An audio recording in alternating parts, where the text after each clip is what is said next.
The iconic industrial bass sounds. Today I'll show you these synthesizers and techniques you'll need to sound just like Frontline Assembly, Nitzer EBB, or 9 Inch Nails.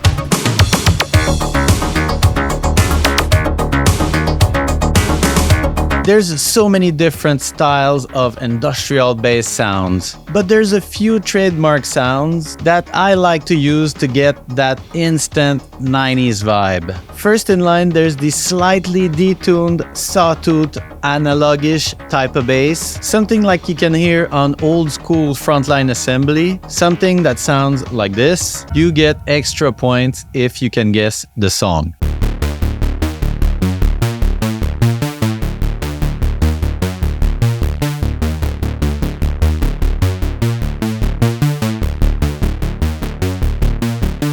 Back then, a lot of bands were using synths like the SH101 or the Pro 1.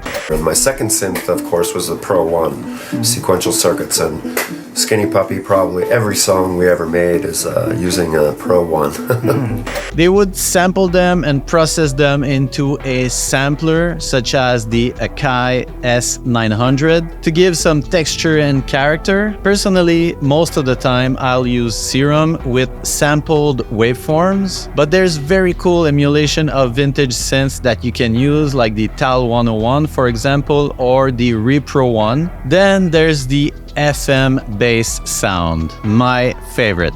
Yamaha DX100 synthesizer. Anything's possible. Unlike a typical bass sound that relies on waveforms like sine, square, or sawtooth, FM bass involves a waveform modulating the frequency of another, creating harmonics.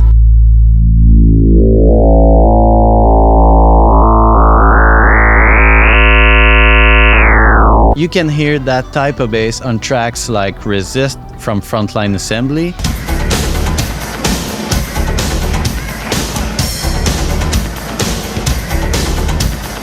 of course, back then, the DX7 was the weapon of choice for that type of bass. Nowadays, there's many softwares that are much easier to program, like Dext, FM8, or even the emulation of the DX7 by Arturia, my favorite. I think this type of bass sounds best when you layer it with an analog type of bass, just like Nitzer EBB did on Join in the Chant. For Join in the Chant, try a Roland SH101 and Yamaha DX7 layered together, the DX7 slightly underneath for body and impact, the SH101 slightly on top for organic analog warmth and grit. Now that we gathered all the informations, let's design our own industrial bass sound.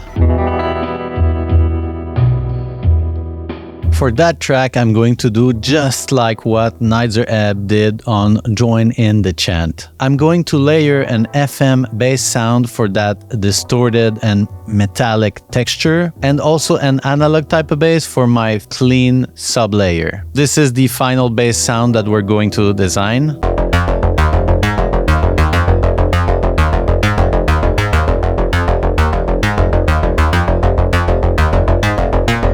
Let's start with the analog layer. First of all, I used the Basic Shapes sawtooth waveform. I turned it down by 1 octave. I turned up the unison by 2. I detuned it just a little.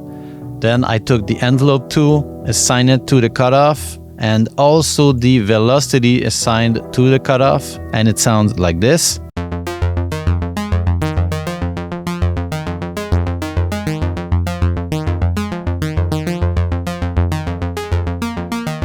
Then for the meat of that bass sound, I like to use the sub-oscillator, and I like to use the square waveform.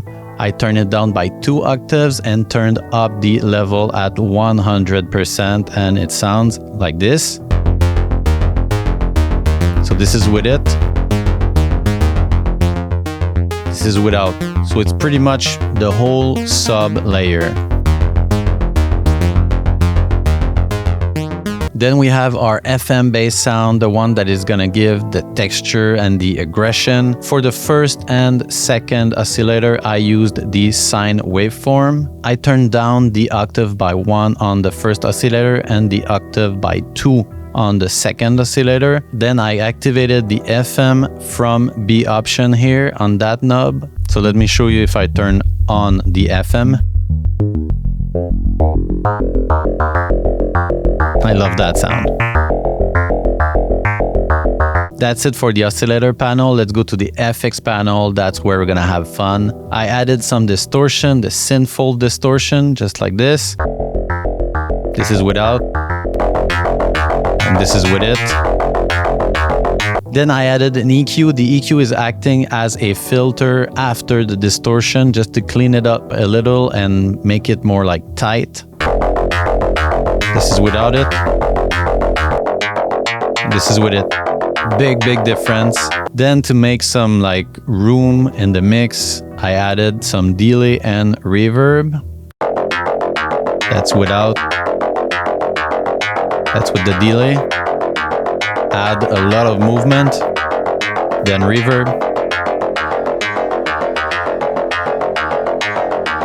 All right, time to hear it in a mix. Let's go.